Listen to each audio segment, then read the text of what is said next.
Hello दोस्तों, नमस्कार। RB study official में आपका स्वागत है। दोस्तों, राजनीति विज्ञान यूपीटीजीटी पीजीटी तथा एलटीजीआईसी के लिए रिवीजन श्रृंखला चल रही है। हम इसके तहत जो जितने भी प्रीवियस ईयर की परीक्षाओं में जितने प्रश्न बने हैं उनका रिवीजन कर रहे हैं। आज इस वीडियो में हम राज्य की उत्पत्ति के विविध सिद्धांतों का अध्ययन करेंगे। आइए क्लास स्टार्ट करते हैं। दोस्तों, जो सबसे पहला प्रश्न है वह है कि प्लेटो, हॉब्स, बेंथम तथा बर्क में से कौन आत्मरक्षा के अधिकार को व्यक्ति का प्राकृतिक अधिकार मानता है? तो हॉब्स महोदय हैं दोस्तों, जो आत्मरक्षा के अधिकार को प्राकृतिक अधिकार मानते हैं। दोस्तों, आपको याद होगा कि हॉब्स की रचना है लेवियाथन, जो 1651 में प्रकाशित होती है। इसमें लगभग सभी अधिकार व्यक्ति के द्वारा लेवियाथन को देने का समर्थन हॉब्स के द्वारा किया जाता है। इस पर भी हॉब्स महोदय आत्मरक्षा के अधिकार को व्यक्ति का प्राकृतिक अधिकार मानते हैं और उसे आत्मरक्षा का अधिकार प्रदान करते हैं। दोस्तों, जहाँ प्राकृतिक अधिकारों की बात आती है वहाँ लॉक का नाम आना लाजमी है।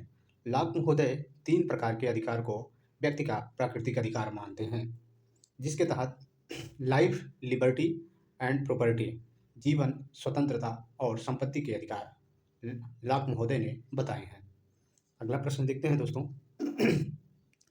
अगला प्रश्न है कि मनुष्य राज्य की आज्ञा का पालन इसलिए करता है क्योंकि वह जानता है कि अवज्ञा से होने वाला अहित की तुलना में आज्ञा पालन अधिक उपयोगी है। यह कथन बेंथम का है। दोस्तों, आप जानते हैं कि बेंथम महोदय उपयोगितावाद के जनक हैं और एक व्यक्ति एक वोट का समर्थन करते हैं। आपसे प्रश्न भी पूछता है कि एक व्यक्ति एक वोट का समर्थन किसने किया है, तो बेंथम महोदय हैं और इन्होंने उपयोगितावाद का दर्शन दिया। इनका मानना है कि मनुष्य राज्य की आज्ञा का पालन इसलिए करता है क्योंकि वह जानता है कि राज्य की अवज्ञा करना अर्थात उसकी आज्ञा न मानना उसकी आज्ञा मानने से कहीं अहितकर है, अर्थात राज्य की आज्ञा मानना हितकारी है। आगे देखते हैं दोस्तों। निम्नलिखित कथनों में से सही है, सभी सही हैं। तो है कि राज्य अमूर्त है तथा सरकार मूर्त है। समाज राज्य से व्यापक है और हम इसको देखते हैं दोस्तों कि राज्य अमूर्त है। जी हाँ दोस्तों, राज्य हमें दिखाई नहीं पड़ता है अर्थात अमूर्त संस्था है, परंतु सरकार उसे मूर्त रूप प्रदान करती है। और जब हम राज्य के अधिकार क्षेत्र को देखते हैं और समाज के विस्तार को देखते हैं तो हम पाते हैं कि समाज राज्य से कहीं अधिक व्यापक है। आप राज्य की सीमा को खींच सकते हैं लेकिन समाज की सीमा को नहीं खींच सकते हैं। जैसे कि अब हम इसको कैसे समझें कि समाज व्यापक होता है, तो जैसे तमिल समाज, तमिल भाषा का जो एथनिक ग्रुप है, तमिल भाषी समाज है, वो न केवल भारत में रहता है वरन श्रीलंका में भी रहता है। आप तमिल विवाद जो लेप्टे संगठन का विवाद राजीव गांधी के समय में था, आपको याद होगा। तो हम देखते हैं कि जो तमिल समाज है वो एक राज्य में सीमित नहीं है अर्थात भारत में ही सीमित नहीं है वरन वह श्रीलंका में भी है। तो हम पाते हैं कि समाज राज्य से व्यापक है, यह कथन सही है। आगे देखते हैं दोस्तों कि सरकार राज्य का अभिकर्ता है। जी हाँ दोस्तों, सरकार राज्य की जो नीतियाँ होती हैं उसे लागू करता है और राज्य की सदस्यता ऐच्छिक नहीं बल्कि अनिवार्य है। जितने भी व्यक्ति भारत में रहते हैं उनका भारतीय होना अनिवार्य समझा जाता है, या अगर वो राज्य की सदस्यता नहीं लेते हैं तो वो विदेशी कहलाते हैं। इस प्रकार हम देखते हैं दोस्तों कि राज्य की जो सदस्यता होती है वो अनिवार्य है। आगे देखते हैं दोस्तों। राज्य सरकार के संसाधनों से संगठित एक व्यक्ति है जो कानून का निर्माण एवं क्रियान्वयन करता है। यह कथन है दोस्तों डाइसी का। डाइसी महोदय की जब बात होती है दोस्तों तो हम देखते हैं कि डाइसी विधि के शासन से बहुत गहराई से जुड़े हुए हैं। जब रूल ऑफ लॉ या विधि के शासन की बात होती है तो डाइसी की बात आना अनिवार्य है। तो हम देखते हैं कि यह जो कथन है इसको कैसे याद करेंगे। तो इसमें कहा गया है कि राज्य सरकार के संसाधनों से संगठित एक व्यक्ति है। यहाँ राज्य को एक व्यक्ति माना गया है और उसके संसाधन कौन कौन से हैं जिससे संगठित होता है यह व्यक्ति। जैसे हमारे शरीर में 5 तत्व होते हैं वैसे ही राज्य में सरकार एक तत्व है। और हम देखते हैं कि कह रहा है आगे कि जो कानून का निर्माण एवं क्रियान्वयन करता है। अब राज्य कानून का निर्माण और क्रियान्वयन करता है तो उसका माध्यम क्या है, तो सरकार एक माध्यम बन जाता है। आगे देखते हैं दोस्तों, तो इस तरीके से इसको याद कर सकते हैं कि जहाँ कानून का क्रियान्वयन और निर्माण की बात राज्य को दी गई है, तो एविटाइसी महोदय कह रहे हैं। आगे देखते हैं दोस्तों, राज्य सिर्फ समुदाय ही नहीं वरन सर्वोच्च समुदाय भी है, यह अरस्तू का कथन है। जब अरस्तू की बात आती है दोस्तों, तब हम देखते हैं कि अरस्तू की सबसे प्रसिद्ध पुस्तक है पॉलिटिक्स है। इसमें जो है इन्होंने मध्यम तंत्र या पॉलिटी को सबसे अच्छा शासन माना है और इसने कहा है कि राज्य के संदर्भ में कि यद्यपि राज्य कालक्रम में व्यक्ति तथा परिवार या समुदाय के बाद आता है, परंतु प्रकृति के क्रम में देखें तो राज्य सबसे पहले आता है। और यह भी कहता है कि अरस्तु ने जो है राजनीति विज्ञान को एक अलग पहचान दिलाई और राजनीति विज्ञान को मास्टर साइंस की या सर्वोच्च विज्ञान की संज्ञा भी दी है। जब आप इस तरीके से याद करेंगे सर्वोच्च विज्ञान किसने बनाया राजनीति विज्ञान को, अरस्तु महोदय ने, मास्टर साइंस। और हम उससे जोड़ेंगे कि सर्वोच्च समुदाय राज्य को कौन कह रहा है, राज्य सिर्फ समुदाय ही नहीं वरन सर्वोच्च समुदाय है, तो अरस्तु महोदय कहते हैं। आगे देखते हैं दोस्तों, आधुनिक राज्य के विकास के लिए कौन सा तत्व उत्तरदायी है, तो राष्ट्रीय चेतना का विकास। दोस्तों, यह कथन सत्य है कि जब तक राष्ट्रीय चेतना का विकास नहीं होता है, तब तक एक आधुनिक राज्य के निर्माण में कोई भी कदम नहीं उठाया जा सकता है। हम देखते हैं दोस्तों, भारत को तब तक आज़ादी नहीं मिली जब तक यहाँ के लोगों में या भारत के लोगों में राष्ट्रीय चेतना का विकास नहीं हुआ है। गांधी जी के द्वारा हो या विभिन्न जितने भी आंदोलन हो रहे हों, चाहे वो किसानों का विद्रोह रहा हो, आदिवासियों का विद्रोह रहा हो, 1857 का विद्रोह रहा हो या गांधीवादी चरण में जो भी चाहे चंपारण सत्याग्रह रहा हो या फिर भारत छोड़ो हो, सविनय अवज्ञा हो, ये सभी कहीं न कहीं भारत के जो रहने वाले थे निवासियों में राष्ट्रीय चेतना का विकास करते हैं। इस तरीके से हम देखते हैं कि दोस्तों, भारत एक राष्ट्र के रूप में या आधुनिक राज्य के रूप में विकसित होता है। तो राष्ट्रीय चेतना जो होता है इसका विकास आधुनिक राज्य के लिए अनिवार्य और उत्तरदायी तत्व है। आगे देखते हैं दोस्तों, अगला प्रश्न है कि हर्बर्ट स्पेंसर और मिल्टन फ्रीडमैन, मार्क्स और बेंथम में से राज्य के जीवधारी सिद्धांत का प्रतिपादन किया है, तो हर्बर्ट स्पेंसर।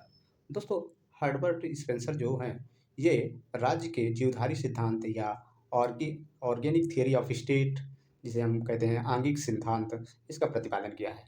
दोस्तों, हम देखते हैं कि आधुनिक व्यक्तिवाद के समर्थकों में हर्बर्ट स्पेंसर एक प्रमुख विचारक रहे हैं और इनका मानना है कि राज्य एक जीवधारी की तरीके से है, कृत्रिम संस्था के तरीके से है। आगे देखते हैं दोस्तों कि अगला प्रश्न है, यह किसने कहा कि आधुनिक राज्य का मुख्य पक्ष उसकी भूमि, शारीरिक हिंसा पर के संसाधन जो होते हैं उस पर एकाधिकार और उसकी वैधानिकता है। तो मैक्स वेबर महोदय हैं दोस्तों, जिन्होंने नौकरशाही का विचार दिया। उनका मानना है कि आधुनिक राज्य जो है उसका का मुख्य पक्ष जो है भूमि है और शारीरिक हिंसा के संसाधनों पर उसका एकाधिकार तथा उसकी वैधानिकता है। अगला प्रश्न है दोस्तों, राज्य की परिभाषा सबसे पहले शक्ति के रूप में दिया तो मैकियावेली महोदय। दोस्तों, जब मैकियावेली की बात आती है तो आपको इनकी पुस्तक द प्रिंस याद आती होगी। तो द प्रिंस ऐसी पुस्तक थी दोस्तों जिसमें इन्होंने कहा सबसे पहले राज्य शब्द का इस्तेमाल किया। यह भी प्रश्न पूछ ले कि सबसे पहले राज्य शब्द किसने प्रयोग किया, तो मैकियावेली महोदय ने। कौन सी पुस्तक में, तो अपनी पुस्तक द प्रिंस में। और जब ये राज्य शब्द का प्रयोग करते हैं तो वो जो है शक्ति के रूप में करते हैं। तो इस प्रकार हम देखते हैं कि राज्य शब्द का सबसे पहले प्रयोग करने वाले मैकियावेली, और जो राज्य शब्द का इन्होंने सबसे पहले प्रयोग किया वो शक्ति के रूप में किया है। तो आप इस प्रकार से इस कथन को याद कर सकते हैं। आगे देखते हैं दोस्तों, किसका मत है कि राज्य का विकास शक्ति के कारण नहीं हुआ, यद्यपि विकास क्रम में शक्ति महत्वपूर्ण स्थान रखती है। तो दोस्तों, यह मैकाइवर महोदय का कथन है। मैकाइवर महोदय की जब बात आएगी तो इनकी पुस्तक द मॉडर्न स्टेट है दोस्तों, मैकाइवर महोदय की। और इनका मानना है कि राज्य का विकास जो हुआ शक्ति के कारण नहीं हुआ है, यद्यपि विकास के क्रम में शक्ति एक महत्वपूर्ण स्थान रखती है। अगला प्रश्न देखते हैं दोस्तों, अगला प्रश्न है कि यह सत्य है कि जहां अभिभूत करने वाली शक्ति नहीं होती वहां राज्य नहीं होता, परंतु शक्ति के क्रियान्वयन के से ही राज्य का निर्माण नहीं होता, अन्यथा दस्तुपोत और विद्रोही सेना भी राज्य बन जाए। दोस्तों, यह भी कथन रॉबर्ट मैकाइवर या मैकाइवर का है। दोस्तों आप जानते हैं कि मैकाइवर कहते हैं कि यद्यपि राज्य के निर्माण में शक्ति एक महत्वपूर्ण स्थान रखती है, परंतु शक्ति ही सब कुछ नहीं होती है।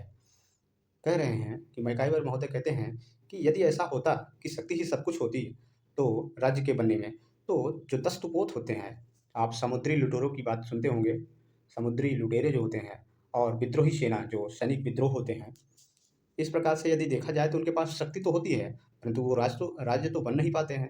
तो कहते हैं कि शक्ति ही मैकाइवर कह रहे हैं कि शक्ति ही सब कुछ नहीं है।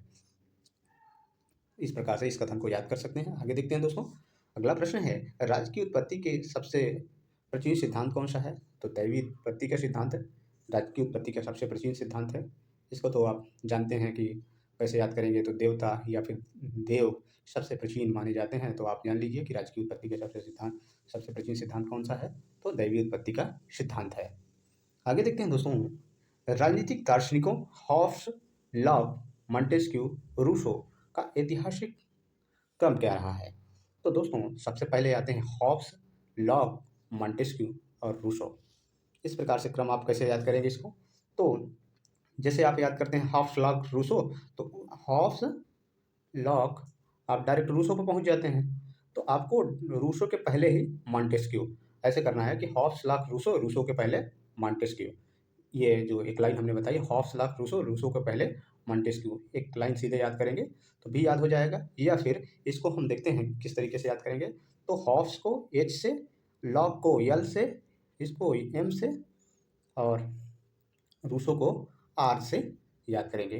तो एच जो है देखते हैं सबसे पहले आता है, एल जो है 12 पे आता है, मतलब 12वें स्थान पे, एम आता है 13 पे, 13वें पे, आर आता है 18वें पे। तो हम ऐसे देखेंगे एच एल एम आर, इस तरीके से भी हॉब्स, लॉक, मॉन्टेस्क्यू, रूसो को इनके कालक्रम को याद कर सकते हैं। आगे देखते हैं दोस्तों, राजनीति शास्त्र के अध्ययन में ज्यामिति, भौतिकी व मनोविज्ञान की मदद ली है तो लेवियाथन के रचनाकार हॉब्स महोदय ने। दोस्तों हॉब्स महोदय ऐसे पहले विचारक थे जिन्होंने ज्यामिति, भौतिकी तथा मनोविज्ञान की मदद राजनीति शास्त्र के अध्ययन में ली। तो इनको हम जब भी हॉब्स को देखें तो हम जान लें कि ये ज्ञाता थे ज्यामिति के भी, भौतिकी और मनोविज्ञान के, ये तीनों के ज्ञाता थे। तब हम इसको ऐसे याद कर सकते हैं कि हॉब्स महोदय ऐसे हैं विचारक थे जिन्होंने राजनीति शास्त्र के अध्ययन में ज्यामिति, भौतिकी और मनोविज्ञान की मदद ली। आगे देखते हैं दोस्तों, अगला प्रश्न है, राजनीति के बिना इतिहास निष्फल है, इतिहास के बिना राजनीति निर्मूल है। यह कथन शीले महोदय का है। जब ये कथन आए दोस्तों तो आप याद रखिए कि शीले को हम ऐसे याद रखेंगे कि जो जड़ और फल, ये मान लीजिए जड़ है और ये फल है, फल को शीते हैं। और या फिर हम ऐसे याद रखें कि राजनीति और इतिहास में जड़ और फल का संबंध बताया है तो शीले महोदय ने। कौन? शीले महोदय हैं जो राजनीति और इतिहास में जड़ व फल का संबंध बताते हैं। तो आपको याद हो जाएगा। फिर वही रिपीटेड कथन है दोस्तों, और आपको यदि कॉन्सेप्ट क्लियर हुआ होगा, आपके दिमाग में यदि यह बात चली गई होगी कि शीले महोदय हैं जो राजनीति और इतिहास में फल और जड़ का संबंध बताते हैं, तो आपको याद हो जाएगा। अब यहाँ देखते हैं, यहाँ कथन है कि इतिहास का राजनीति विज्ञान के बिना फल नहीं तथा राजनीति विज्ञान का इतिहास के बिना जड़ नहीं। ये शीले महोदय का है। फिर वही रिपीटेड है। आप उसको जब भी भाषा में परिवर्तन करें तो उससे आपको यदि कॉन्सेप्ट क्लियर है तो आपको दिक्कत नहीं होगी। आगे देखते हैं दोस्तों, अगला जो प्रश्न है कि राज्य की उत्पत्ति के संबंध में ऐतिहासिक सिद्धांत प्रतिपादित किया है दोस्तों हेनरी मेन महोदय। हम देखते हैं इसको कैसे याद करेंगे। तो हेनरी मेन में यह चाह रहा है, हेनरी मेन और ऐतिहासिक सिद्धांत मतलब historical theory of state origin. तो हम देखते हैं कि हेनरी मेन और historical theory of the origin of state, ये प्रतिपादित किया है हेनरी मेन ने। तो हम इसको ऐसे याद कर सकते हैं। अगला प्रश्न देखते हैं दोस्तों, किसने परिस्थिति से संविदा का सिद्धांत प्रस्तुत किया है? तो हेनरी मेन महोदय हैं जो परिस्थिति से संविदा, या जहाँ प्र आ जा रहा है मतलब कि जैसे प्रशासन होता है विशेष, जहाँ प्र उपसर्ग के रूप में लग जाता है तो आप मानिए कि विशेष हो जाता है। स्थिति मतलब विशेष स्थिति से संविदा, तो हेनरी मेन महोदय हैं। आगे देखते हैं दोस्तों, अगला प्रश्न है, किसने कहा कि राज्य केवल समुदायों का समुदाय ही नहीं, वरन यह एक सर्वोच्च समुदाय है। तो ये फिर से रिपीटेड कथन आ गया है, रसू महोदय का है। आगे देखते हैं दोस्तों, अगला जो प्रश्न है वह है कि शेबाइन सेबाइन महोदय अंग्रेजी कहते हैं कि अंग्रेजी भाषा भाषी जातियों में ने जितने भी राजनीतिक दार्शनिकों को जन्म दिया, उनमें कदाचित महानतम है। कौन महानतम है? तो हॉब्स। हम देखते हैं इसको कैसे याद करेंगे दोस्तों। तो शेबाइन को हम याद करेंगे। शेबाइन सबसे महान विचारक किसको मानता है? हॉब्स को। शेबाइन हॉब्स को सबसे महान विचारक मानता है और यह कहता है कि अंग्रेजी भाषा भाषी जातियों ने जितने भी राजनीतिक दार्शनिकों को जन्म दिया है, उनमें हॉब्स कदाचित या शायद ही, कदाचित का मतलब होगा शायद या संभव है कि हॉब्स ही सबसे महान विचारक था। आगे देखते हैं दोस्तों, आगे दिया है कि अरस्तु का आदर्श राज्य सदैव प्लेटो का दूसरा सर्वाधिक अच्छा राज्य है। दोस्तों, यह कहते हैं शेबाइन। शेबाइन महोदय का मानना है दोस्तों कि अरस्तु ने जो अ, अपने आदर्श राज्य की रूपरेखा खींची है, वह प्लेटो ने जो अपना दलाज में अपने दूसरे आदर्श राज्य की बात बताई है या दूसरे संभव राज्य जिसमें विधि के शासन की बात की थी प्लेटो ने, उससे समानता करता है। और यह कहता है शेबाइन कि अरस्तु का जो आदर्श राज्य है सदैव प्लेटो का दूसरा सर्वाधिक अच्छा राज्य है। अगला प्रश्न है दोस्तों, जेरेमी बेंथम, टॉमस पेन और जेम्स मिल तथा जे.एस. मिल और में से राज्य को एक आवश्यक बुराई मानता है तो टॉमस पेन महोदय हैं जो राज्य को एक आवश्यक बुराई मानते हैं। और जब हम देखते हैं कि टॉमस पेन को, तो टॉमस पेन अमेरिका के एक विचारक थे दोस्तों, और ये व्यक्तिवाद के समर्थक हैं। जितने भी व्यक्तिवाद के समर्थक हैं, राज्य को एक आवश्यक परंतु एक बुराई भी मानते हैं। आवश्यक इसलिए क्योंकि इसके बिना लॉ एंड ऑर्डर नहीं स्थापित हो सकता है और व्यक्ति विकास नहीं कर सकता है। परंतु बुराई इसलिए है राज्य, क्योंकि यह अनावश्यक हस्तक्षेप व्यक्ति के कार्यों में करता है। तो आपसे जब यह भी प्रश्न पूछता है कि कौन सी ऐसी विचारधारा है जो राज्य को एक आवश्यक बुराई मानती है, तो व्यक्तिवाद है जो राज्य को एक आवश्यक संस्था मानते हुए भी एक बुराई मानती है। अगला प्रश्न देखते हैं दोस्तों, भारतीय राज्य की प्रकृति के बारे में संरचनात्मक, प्रकार्यात्मक, परिप्रेक्ष्य, स्ट्रक्चरल, फंक्शनल पर्सपेक्टिव प्रस्तुत किया है। तो दोस्तों, मॉरिस जोन्स और रजनी कोठारी दोस्तों, ये दो विचारक ऐसे हैं जो भारतीय राजनीति के बारे में बहुत गहन पकड़ रखते थे और इन्होंने बहुत सारी अध्ययन भी भारतीय राजनीति के बारे में किया। और रजनी कोठारी का एक कथन है दोस्तों, आपको याद हो या ना याद हो, यहाँ याद कर लीजिएगा कि रजनी कोठारी कहती हैं कि भारत में जो है, जिसे हम जातियों के राजनीतिकरण की बात करते हैं, वह जातियों का राजनीतिकरण नहीं बल्कि राजनीति का जातिकरण है। यह कथन भी परीक्षा में कई बार पूछा गया है, तो आप इसको याद कर लीजिएगा। और जो मॉरिस जोन्स हैं दोस्तों, मॉरिस जोन्स, ये भारत में राजनीति की 3 प्रकार की भाषाओं के बारे में बताते हैं कि भारत में 3 प्रकार की राजनीतिक भाषाएँ हैं, जिसको हम आगे पढ़ेंगे। यहाँ हम देखते हैं कि भारतीय राजनीति के प्रकृति के बारे में, भारतीय राजनीति की प्रकृति कैसी है, इसका जो इंडियन पॉलिटिक्स है उसका नेचर कैसा है के बारे में जो संरचनात्मक, प्रकार्यात्मक परिप्रेक्ष्य, स्ट्रक्चरल स्ट्रक्चरल फंक्शनल पर्सपेक्टिव प्रस्तुत किया है, वो मॉरिस जोन्स और रजनी कोठारी ने प्रस्तुत किया है। आगे देखते हैं दोस्तों, व्यक्ति का जीवन एकाकी, क्षुद्र, घिनौना, पशुवत और अल्प था। तो जो है ये विचार हॉब्स का है दोस्तों। हॉब्स महोदय मानते हैं कि जो प्राकृतिक अवस्था थी उसमें व्यक्ति का जो जीवन था, क्योंकि प्राकृतिक अवस्था तीनों लोग विचारक जो सामाजिक संविदा के जो 3 विचारक हैं, हॉब्स, लॉक्स, रूसो, तो ये तीनों विचारक मानते हैं कि राज्य के पहले एक प्राकृतिक अवस्था थी।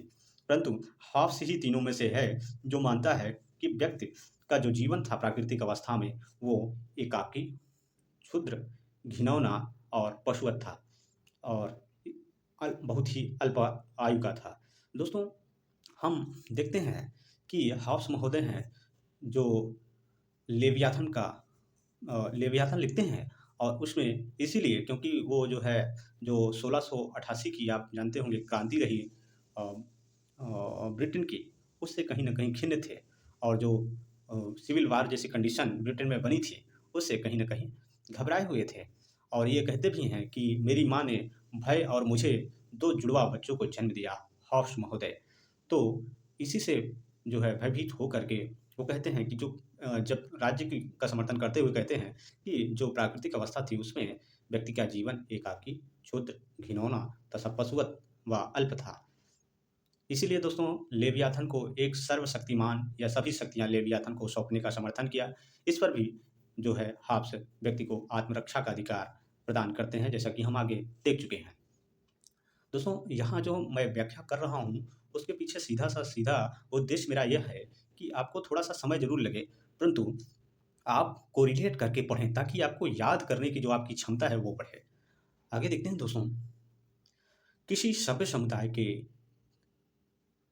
किसी सदस्य के ऊपर अधिकृत रूप से शक्ति का उपयोग करने का एकमात्र उद्देश्य अन्य को नुकसान पहुंचाने से रोकना है। दोस्तों जेएस मिल जिन्होंने ऑन लिबर्टी की रचना की, इनका मानना था कि यदि कोई व्यक्ति है तो उसे यदि उसको किसी कार्य से रोका जाता है, तो उसके पीछे उद्देश्य यही होता है कि वह किसी अन्य की स्वतंत्रता को नुकसान न पहुंचाए। इसका एकमात्र उद्देश्य जो उसके कार्यों में व्यक्ति के कार्यों में हस्तक्षेप किया जाता है, सेम वैसे ही या उसके समान ही स्वतंत्र किसी दूसरे की स्वतंत्रता में यदि व्यक्ति हनन करता है अपने समान, तो जो है उसमें हस्तक्षेप किया जाता है।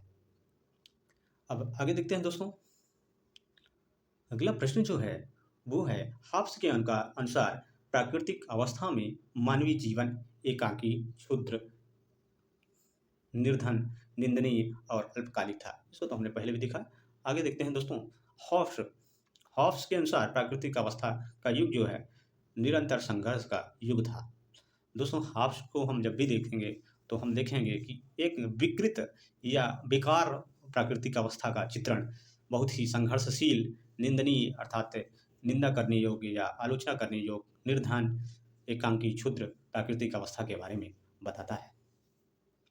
आगे देखते हैं दोस्तों, 1655 की हिंसक क्रांति और 1642 का गृह युद्ध और 1650 की स्वर्णिम क्रांति तथा 1688 की स्वर्णिम क्रांति में से किसे लोक के विचारों को प्रेरणा मिली?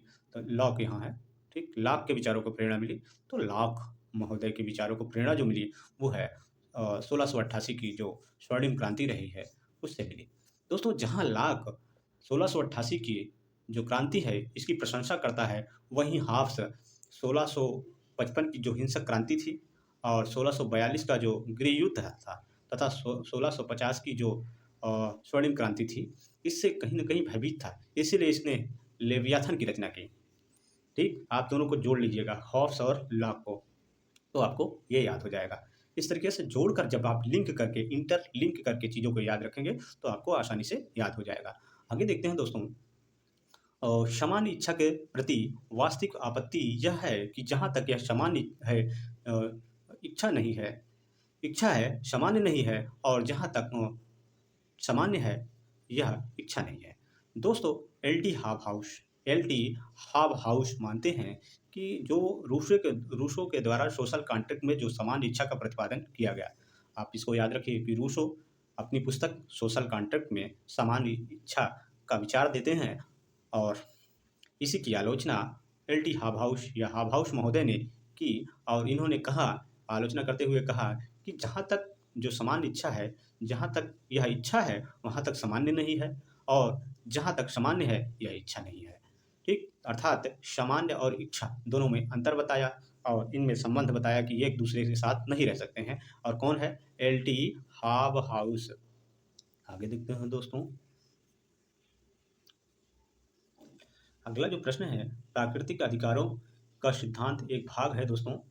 तो सामाजिक समझौता का जो सिद्धांत है, जो लॉक महोदय ने दिया और हॉब्स, लॉक, रूसो तीनों ने दिया, उसमें जो प्राकृतिक अधिकार है, विशेषकर लॉक का, वो सामाजिक समझौते के सिद्धांत का एक भाग है। अगला प्रश्न है दोस्तों, अगला देखते हैं प्रश्न क्या है। अगला प्रश्न है कि राज्य की उत्पत्ति के संबंध में कौन सा सिद्धांत इस धारणा से शुरू होता है कि राज्य की उत्पत्ति से पहले मनुष्य प्राकृतिक अवस्था में रहते थे। तो दोस्तों, जितने भी सामाजिक अनुबंध के सिद्धांत प्रस्तुत करता थे, उन्होंने माना कि राज्य की उत्पत्ति से पहले एक प्राकृतिक अवस्था विद्यमान थी। प्राकृतिक अधिकारों का सिद्धांत भाग है, तो सामाजिक समझौता या सामाजिक अनुबंध के सिद्धांत का एक भाग है। सामाजिक अनुबंध सिद्धांत का प्रबल समर्थक है तो दोस्तों हॉब्स, लॉक और रूसो, ये तीनों सामाजिक अनुबंध के सिद्धांत के समर्थक है। आगे देखते हैं दोस्तों, प्राकृतिक अधिकारों का सिद्धांत आवश्यक भाग है तो सामाजिक समझौता सिद्धांत का। अगला प्रश्न है, किस सिद्धांत के अनुसार राज्य की स्थापना जनता की इच्छा से हुई है? तो सामाजिक समझौता या सोशल कॉन्ट्रैक्ट थियरी जो रही है, इसके अनुसार राज्य की स्थापना व्यक्ति की या जनता की इच्छा के परिणाम स्वरूप हुई है। आगे देखते हैं दोस्तों, ऑस्टिन, लॉक, जे.एस. मिल तथा मार्क्स में से सामाजिक समता के सिद्धांत का संबंध है तो लॉक महोदय। अगला प्रश्न है दोस्तों, हॉब्स, लॉक, रूसो, जे.एस. मिल में से राज्य की उत्पत्ति के सामाजिक अनुबंध सिद्धांत से जुड़े नहीं हैं तो जे.एस. मिल महोदय हैं दोस्तों, जो कि सामाजिक अनुबंध सिद्धांत से जुड़े नहीं हैं। अगला प्रश्न देखते हैं दोस्तों। अगला प्रश्न है, एक सेकंड दोस्तों। अगला प्रश्न है कि कार्ल मार्क्स, राइट, वाहन तथा ग्रीन में से किस विचारक ने सामाजिक समझौते के सिद्धांत की आलोचना नहीं की है? तो राइट महोदय। दोस्तों, मार्क्स, वाहन, ग्रीन जो है, ये सभी जो विचारक रहे हैं वो सामाजिक सिद्धांत की आलोचना करते हैं। और एक विचारक और है दोस्तों इन तीनों के अलावा, जो प्रबल आलोचक था, वो था हेनरी मेन। हेनरी मेन महोदय दोस्तों सामाजिक समझौतों के सिद्धांत को जो है व्यर्थ की वस्तु बताते हैं। कौन सी वस्तु? व्यर्थ की वस्तु। ठीक, तो ये जो विचारक हैं मार्क्स, वाहन और ग्रीन, ये तीन विचारक तथा हेनरी मेन को आप जो है लिख लीजिएगा। ये बहुत ही इंपॉर्टेंट हैं दोस्तों, आप इस प्रश्न को नोट कर लीजिएगा कि ये सभी सिद्धांतकार राज्य के जो सामाजिक समझौता का सिद्धांत है उसके आलोचक रहे हैं।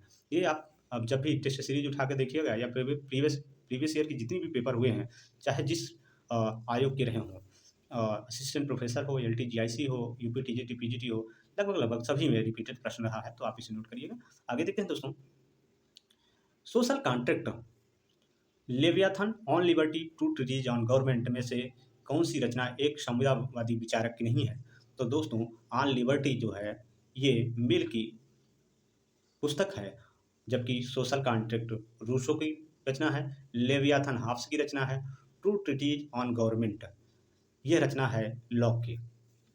तो हम देखते हैं कि Hobbes, Locke, Rousseau social contract से संबंधित हैं, जबकि मिल महोदय जिन्होंने ऑन लिबर्टी लिखा वो सोशल कॉन्ट्रैक्ट के विचारक नहीं है या सामाजिक समझौता विचारक नहीं है।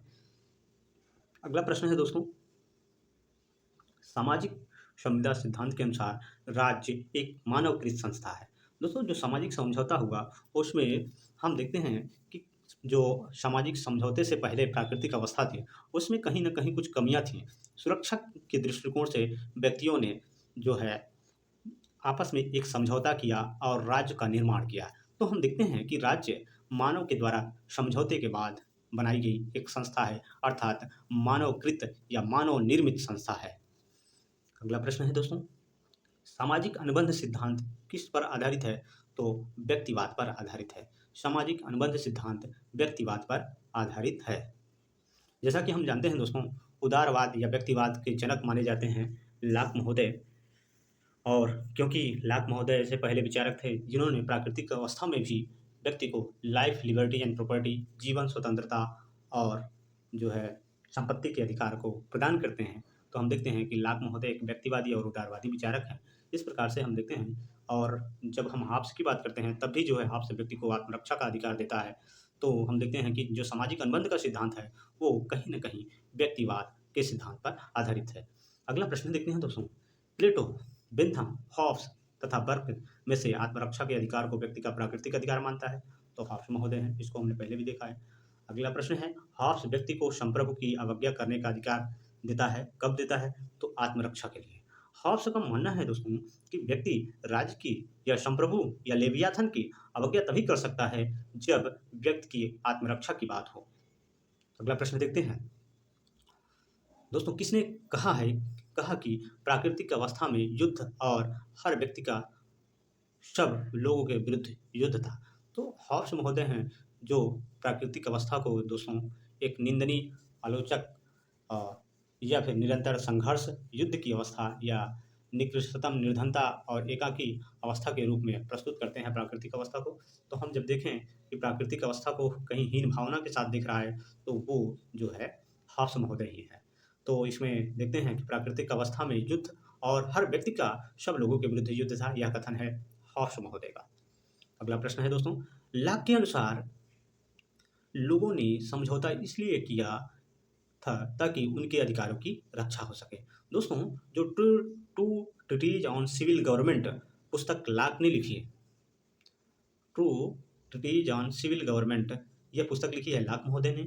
इसमें इन्होंने कहा कि व्यक्तियों ने सामाजिक समझौता क्यों किया, क्योंकि उनके पास प्राकृतिक अवस्था में प्राकृतिक अधिकार थे, जो हमने बताया 3 प्रकार के प्राकृतिक अधिकार, लाइफ, लिबर्टी एंड प्रॉपर्टी। इनकी रक्षा के लिए इन्होंने आपस में समझौता किया और राज्य का निर्माण किया। आगे देखते हैं दोस्तों, जो अगला प्रश्न है वह है कि हॉब्स के सामाजिक समझौते में लोगों ने लेवियाथन को लगभग सभी अधिकार सौंप दिए। दोस्तों, इसको हमने पहले भी देखा कि लेवियाथन नामक अपनी पुस्तक में हॉब्स कहता है, क्योंकि प्राकृतिक अवस्था निरंतर संघर्ष, एकांकी, निंदनीय अवस्था थी, इसलिए उससे बचने के लिए और सुरक्षा की भावना से लोगों ने आपस में समझौता किया और लगभग सभी अधिकार लेवियाथन या संप्रभु को सौंप दिए। अगला प्रश्न देखते हैं दोस्तों, हॉब्स के अनुसार सामाजिक समझौते का उद्देश्य था तो जीवन, संपत्ति और स्वतंत्रता की संकटों से रक्षा करना था।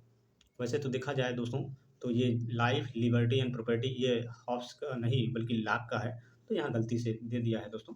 तो हम देखते हैं कि जो प्राकृतिक अवस्था में हॉब्स के अनुसार जो संघर्ष की अवस्था थी, उससे बचने के लिए कहीं न कहीं सामाजिक समझौता किया जाता है। तो जब प्रश्न में लॉक न दिया रहे, तब आप समझिए कि हॉब्स, लॉक या रूसो में से कोई एक होगा। ठीक।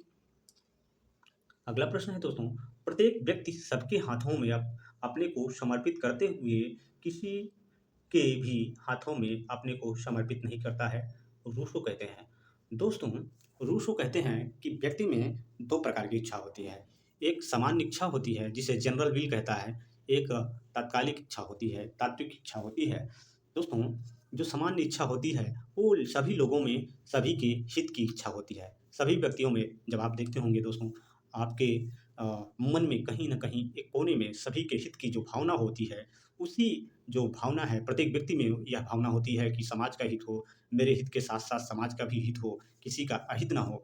यह जो भावना आपके अंदर है दोस्तों, रूसो ने इसको महसूस किया कि यह जो भावना होती है सामान्य इच्छा है, सभी के साथ, सभी के पास ऐसी इच्छा है, उसी को रूसो ने महोदय ने जो है सामान्य इच्छा कहा और कहा दोस्तों कि जो अ, व्यक्ति का के साथ जो सोशल कॉन्ट्रैक्ट में इन्होंने कहा कि जो समझौता व्यक्ति में होता है, वो किसी व्यक्ति के हाथों में अपने आप को समर्पित नहीं करता है, बल्कि जो सामान्य इच्छा है, वह अपने आप को उस सामान्य इच्छा को समर्पित करता है। अर्थात हम देखते हैं कि रूसो महोदय ऐसे विचारक हैं, जो लोकप्रिय संप्रभुता की बात करते हैं, अर्थात ऐसी संप्रभुता जो सभी को प्रिय हो, ऐसी सरकार जो लोकप्रिय सरकार हो। एक सेकंड दोस्तों। हाँ।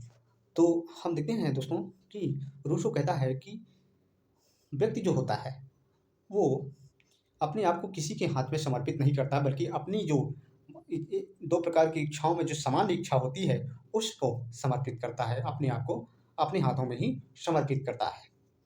अगला प्रश्न देखते हैं दोस्तों, यह है कि अ, सामाजिक संविदा का सिद्धांत मुख्य रूप से निम्न कार्य करने का प्रयत्न करता है। तो दोस्तों, राजनीतिक बाध्यता के आधार की व्याख्या करने की का प्रयास जो है सामाजिक संविदा सिद्धांत करता है। राज्य के कौन-कौन से कार्य हैं, उसकी क्या बाध्यता है, प्रतिबद्धता क्या है राजनीति की, यही व्याख्या करने का प्रयास सामाजिक संविदा सिद्धांत करता है। अगला प्रश्न है कि सामाजिक समझौते के सिद्धांत के अनुसार संप्रभु राज्य की अवधारणा को संयुक्त किया जाता है, तो हॉब्स महोदय हैं। दोस्तों, यद्यपि हॉब्स महोदय लेवियथन में एक सामाजिक समझौते की बात करते हैं, जो लोगों के बीच में आपस में समझौता होता है, तो इसके बावजूद भी इन्होंने कहा कि लेवियथन नामक एक संप्रभु होगा, जो ये जो सामाजिक समझौता होगा, यह जो सामाजिक समझौता है, इसका पार्ट नहीं होगा। अर्थात जब आपसे प्रश्न पूछा जाता है कि किसके सामाजिक समझौता सिद्धांत में संप्रभु समझौते का एक भाग नहीं है, या किसका सामाजिक समझौता सिद्धांत एकांकी या एकपक्षी है, तो हॉब्स महोदय का है। दोस्तों, ये प्रश्न जो आपने देखा कि ये प्रश्न सब बार-बार परीक्षा में आए हुए हैं। आप इसको सुन लीजिएगा 1-2 बार रिपीट करके, तो आपको याद हो जाएगा कि सामाजिक समझौते के सिद्धांत के साथ संप्रभु राज्य की जो अवधारणा है, इसको मिलाया। हम इसको देखते हैं दोस्तों।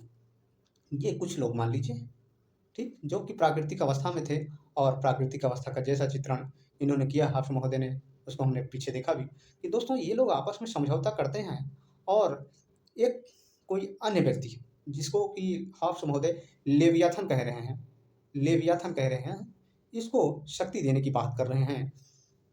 ये इसको सबसे शक्तिशाली लगभग सभी शक्तियाँ, सभी अधिकार लेवियाथन को सौंप देने की बात हॉब्स महोदय ने की।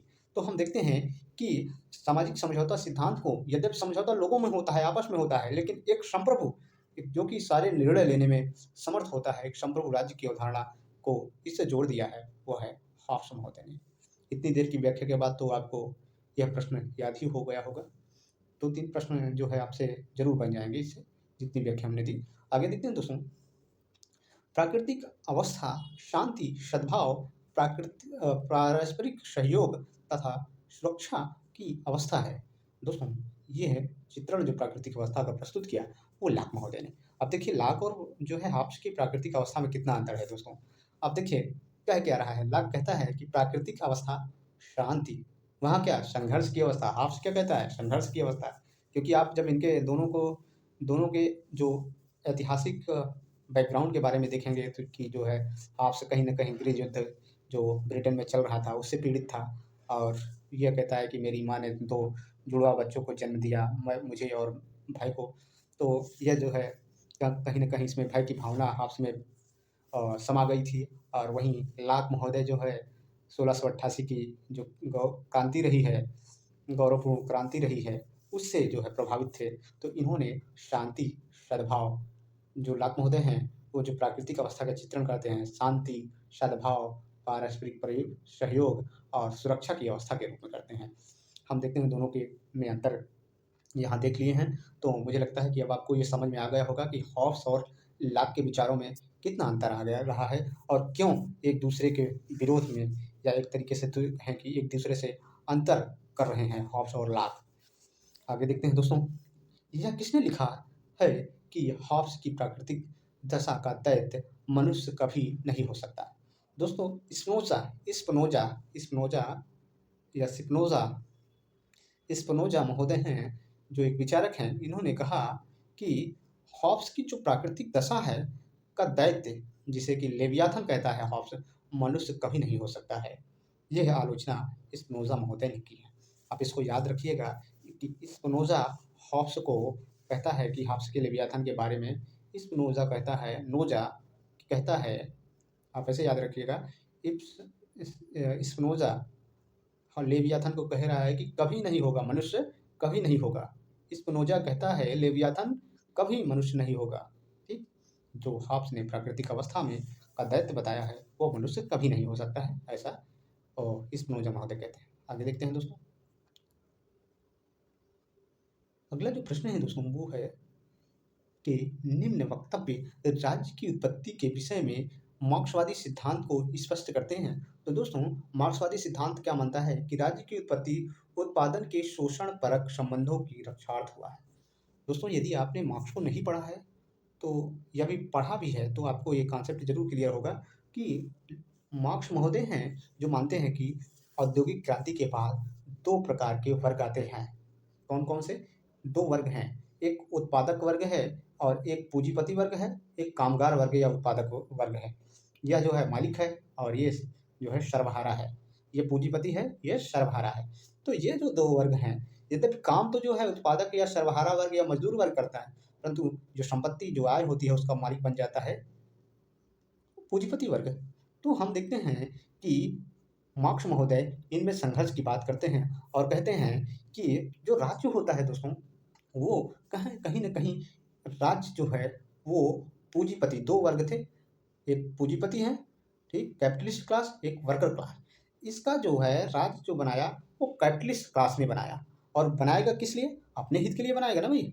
जब कोई किसी चीज़ का निर्माण करेगा तो वो अपने हित के लिए बनाएगा। तो यहाँ ला वही मार्क्स महोदय कह रहे हैं या जितने भी मार्क्सवादी सिद्धांतकार हैं वो मानते हैं कि राज्य एक उपकरण के रूप में काम करता है और उत्पादन के शोषणपरक संबंधों की रक्षार्थ हुआ है। अर्थात राज्य क्या करता है कि राज्य पूंजीपतियों के हित को चाहता है और उत्पादक वर्ग या फिर मजदूर वर्ग है जो उनका अधिक से अधिक शोषण करता है। अगला प्रश्न देखते हैं दोस्तों। अगला प्रश्न है कि वर्तमान समय में राज्य की उत्पत्ति का निम्न सिद्धांत सबसे अधिक मान्य है। तो दोस्तों ऐतिहासिक या विकासवादी सिद्धांत है। यह सिद्धांत जो है दोस्तों, यह सिद्धांत सबसे मान्य सिद्धांत है। आप इसको नोट कर लीजिएगा कि ऐतिहासिक या विकासवादी सिद्धांत जो है राज्य की उत्पत्ति का सबसे मान्य या सबसे सर्वोत्तम सिद्धांत जिसको कहते हैं वो है ऐतिहासिक या विकासवादी सिद्धांत। अगला प्रश्न देखते हैं दोस्तों। इसका कथन है कि मानव प्रकृति के सार्वभौम सिद्धांतों की क्रमिक पूर्णता ही राज्य है।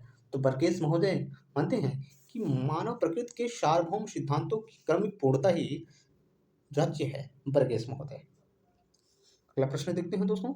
बल सिद्धांत या जिसको शक्ति सिद्धांत कहते हैं, मातृसत्तात्मक सिद्धांत, विकासवादी सिद्धांत, दैवीय उत्पत्ति के सिद्धांत में से कौन सा ऐतिहासिक सिद्धांत माना जाता है? तो दोस्तों विकासवादी सिद्धांत को ऐतिहासिक सिद्धांत माना जाता है। विकासवादी सिद्धांत और ऐतिहासिक सिद्धांत दोनों एक दूसरे के पर्यायवाची माने जाते हैं। अगला प्रश्न है राज्य की उत्पत्ति का वह सिद्धांत जिसने राज्य को एक क्रमिक विकास का परिणाम माना है। तो ऐतिहासिक या विकासवादी सिद्धांत जो है दोस्तों वो मानता है कि राज्य का विकास धीरे धीरे हुआ है और इसके क्रम में पहले व्यक्ति आता है, व्यक्ति से समुदाय बनता है, समुदाय से जो है थोड़े बड़े समुदाय बनते हैं, फिर कबीलों, आप जो राज्य के निर्माण में आप देखते हैं कि प्राच्य यूनानी, सामंती, रोमन, फिर उसके बाद आधुनिक राष्ट्र राज्य का निर्माण। इस तरीके से धीरे धीरे स्टेप वाइज या क्रमिक क्रमिक विकास राज्य का होता है, ऐसा मानना है ऐतिहासिक या विकासवादी सिद्धांत का। आगे देखते हैं दोस्तों। राज्य की एक सेकेंड राज्य की उत्पत्ति के किस सिद्धांत को सर्वोत्तम माना जाता है? तो विकासवादी सिद्धांत। अब यही प्रश्न दोस्तों बार बार रिपीटेड है, तो हम आगे बढ़ते हैं। भाषा में परिवर्तन होगा दोस्तों, तो आप याद रखिएगा कि उसमें भ्रमित नहीं होना है। तो काल्पनिक नहीं है, कौन सा सिद्धांत काल्पनिक नहीं है?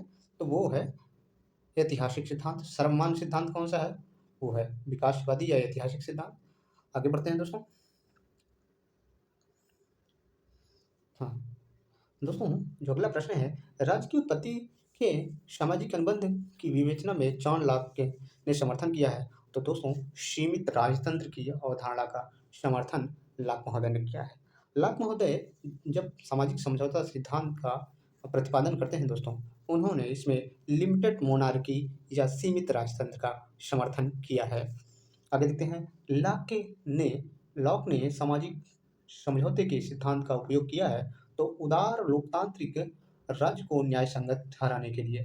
दोस्तों हम जानते हैं कि लॉक को उदारवाद का जनक माना जाता है तथा डेमोक्रेटिक जो स्टेट है उसका भी जनक एक तरीके से माना जाता है। तो लिबरल डेमोक्रेटिक स्टेट या उदार लोकतांत्रिक राज्य को न्याय संगत ठहराने के लिए लॉक महोदय ने अपने सामाजिक समझौता सिद्धांत का उपयोग किया है। अगला प्रश्न है, राज्य की उत्पत्ति के संबंध में मनु ने कौन से सिद्धांत को स्वीकार किया है? तो दोस्तों मनु महोदय हैं जो दैवीय उत्पत्ति के सिद्धांत को समर्थन करते हैं। अगला प्रश्न कर देते हैं दोस्तों।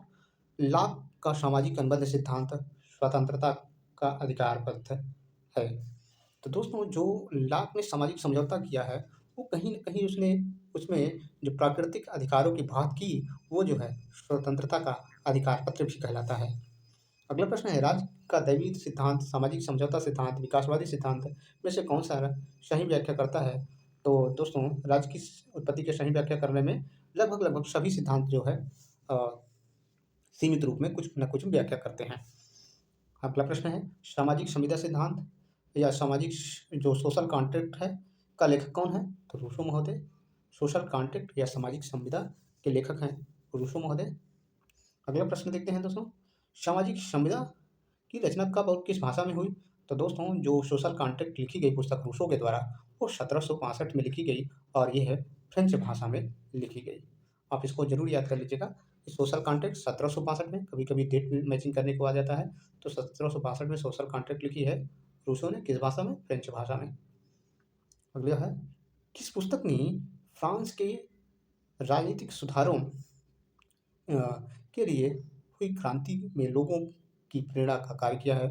तो दोस्तों जो सोशल कॉन्ट्रैक्ट था इसने जो है जिसको रूसो ने लिखा 1762 में दोस्तों, इसने फ्रांस की जो राजनीतिक क्रांति 1789 में हुई है, आप जानते होंगे फ्रांसीसी क्रांति कब होती है? 1789 में। तो यह प्रेरित थी किससे? 1762 में लिखे गए रूसो के द्वारा ग्रंथ सोशल कॉन्ट्रैक्ट से प्रभावित थी। रूसो किस देश का रहने वाला था दोस्तों? तो रूसो फ्रांस का रहने वाला था।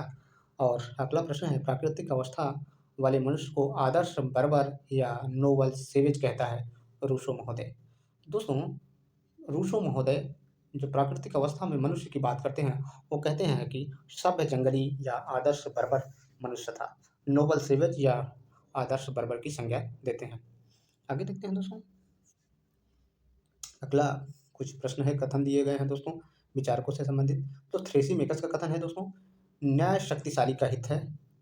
बोदा महोदय हैं, अधिकतम शक्ति से डकैतों का समूह निर्मित होता है, हो सकता है, न कि राज्य। बोदा महोदय का कथन है। टी.एच. ग्रीन का कथन है, इच्छा न कि शक्ति राज्य का आधार है। अगला माओ सेतुंग, शक्ति बंदूक की नली से निकलती है। ये जो जितना कथन है दोस्तों ये बहुत ही महत्वपूर्ण कथन है, आप नोट कर लीजिएगा। दोस्तों इस वीडियो में इतना ही, आगे हम इसको कंटिन्यू करेंगे और